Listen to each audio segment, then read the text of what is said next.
بسم اللہ الرحمن الرحیم۔ یاد رکھنا، جب تک بچہ 7 سال کا نہیں ہو جاتا وہ چکنی مٹی کی طرح ہوتا ہے۔ اس کے خیالات سے لے کر اس کے رویے سب کے سب معاشرے اور گھر کی طرف سے وجود میں آتے ہیں۔ وہ صرف طوطے ہوتے ہیں جو آپ سے سنیں گے اور جو آپ کو کرتا دیکھیں گے ویسا ہی بولنا اور ویسا ہی کرنا شروع کر دیں گے۔ بچے کے یہ 7 سال ماں کے پاس امانت ہیں۔ یہ ماں کی گود، اس کی آغوش اور اس کی ممتا کی سرگرمی کے سال ہیں۔ ماں کو خصوصاً اور گھر میں موجود باقی لوگوں کو عموماً اپنے روز و شب معاملات اور معمولات بہت دیکھ بھال کر گزارنے چاہیے۔ بہت سے ایسے سرسری اور معمولی واقعات جو شاید آپ کے نزدیک سرے سے کوئی اہمیت ہی نہ رکھتے ہوں، بچے ان کا بغور مشاہدہ کرتے ہیں۔ ماں کی ایک ایک حرکت، باپ کی ہر ایک ادا، گھر میں موجود ہر فرد کا اس کے ساتھ اور دوسروں کے ساتھ رویہ، ماں اور باپ کا آپس میں اور گھر میں موجود افراد کا ایک دوسرے کے ساتھ تعلق، یہ سب ایک بچہ اچھی طرح نہ صرف نوٹ کرتا ہے بلکہ من و عن اس پر عمل کرنا اپنا فرض بھی سمجھتا ہے۔ آپ کبھی غور کر لیں، کسی بچے کو جھوٹ، غیبت اور نقل اتارنے کی تلقین نہیں کی جاتی ہے۔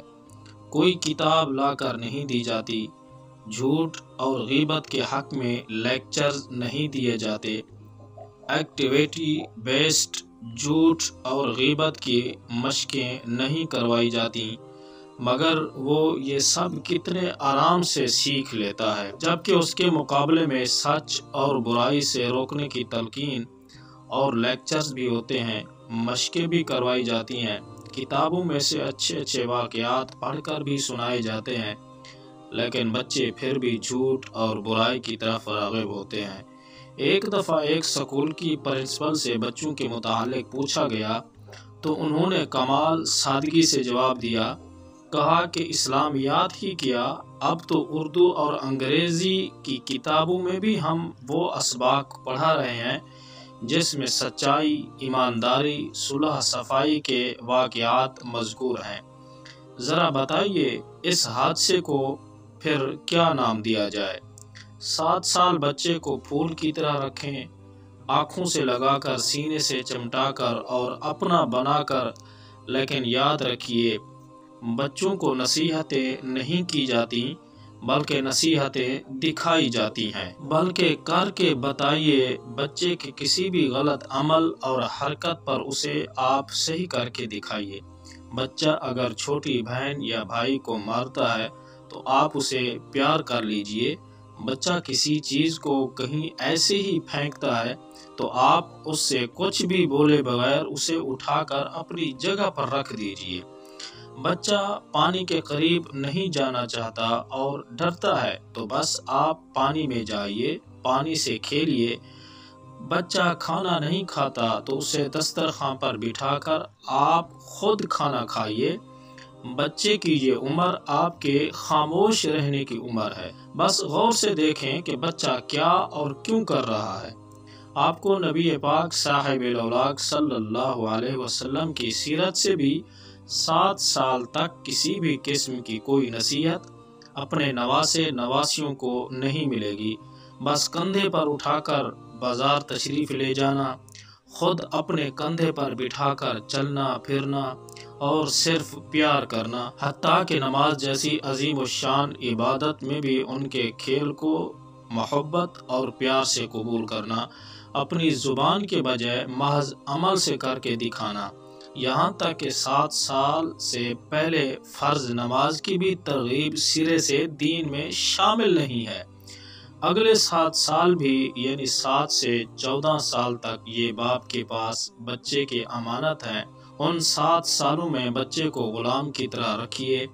بچے کی آدھی شخصیت اور لگ بھگ 50% عادات اسی عمر میں کسی حد تک مکمل ہو چکی ہوتی ہیں۔ اسی لیے فرمایا کہ جب بچہ 7 سال کا ہو جائے تو اسے نماز کی ترغیب دو، نماز کی نصیحت کرو۔ جب 9 سال کا ہو جائے تو اس کا بستر الگ کر دو 10 سال کا ہو جائے اور پھر بھی نماز نہ پڑھے تو اس پر سختی کرو۔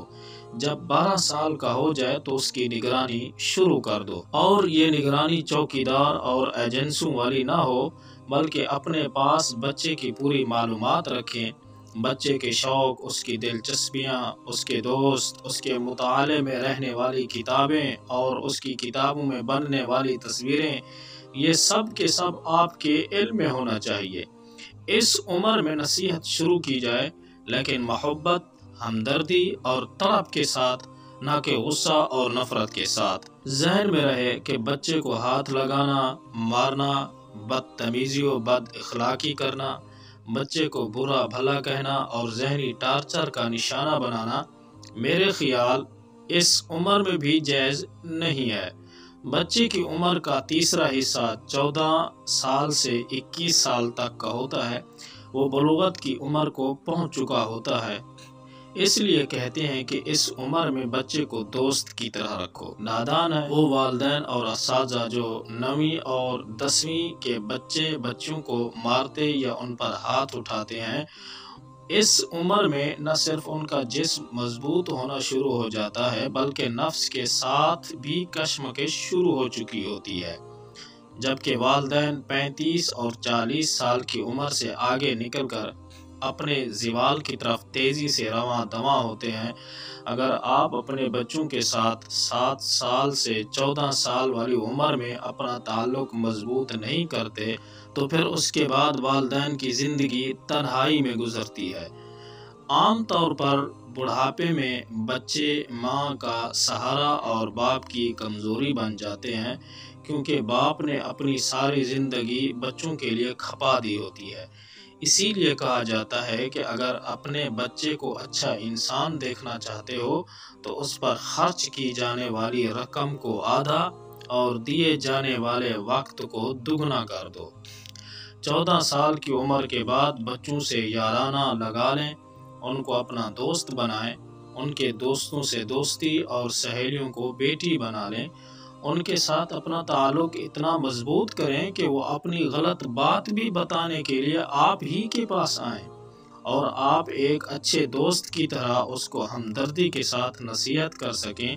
اگر وہ کسی غلط کام میں ملوث ہو گیا یا ہو گئی ہے اور اسے کوئی لڑکا یا لڑکی پسند بھی آ گئی ہے تو بھی پورے حوصلے اور تحمل کے ساتھ اس کو سنیں، اس کے خیر خواہ بنیں، اور آپ کے اوپر اولاد کا آخری حق بھی یہی ہے کہ اس کے بگڑنے سے پہلے اس کے لیے حلال رشتے کو آسان بنا دیں۔ اسی لیے کہا گیا کہ جب بچہ 17 سال کا ہو جائے تو اس کی شادی کی فکر کرو۔ 21 سال کے بعد تو بچوں کی ویسے بھی اپنی ہی زندگی شروع ہو چکی ہوتی ہے۔ اگر آپ نے معاشرے میں ایک اچھا اور کارآمد فرد بنا کر بھیجا ہے تو وہ دنیا اور آخرت دونوں جگہ آپ کے لیے صدقہ جاریہ اور سرمایہ افتخار ہے، ورنہ دوسری صورت میں آپ کی ہی اولاد آپ کے لیے اللہ نہ کرے ذلت و رسوائی کا ذریعہ بن جائے گی۔ ناظرین، اس طرح کی مزید تحریریں، ویڈیوز اور روزانہ قرآنی اصلاحی اور سبق آموز حکایات حاصل کرنے کے لیے ہمارے چینل کو سبسکرائب کر کے بیل آئیکن گھنٹی کو بھی ضرور دبا دیں۔ شکریہ۔ اللہ ہم سب کا حامی و ناصر ہو۔ خدا حافظ۔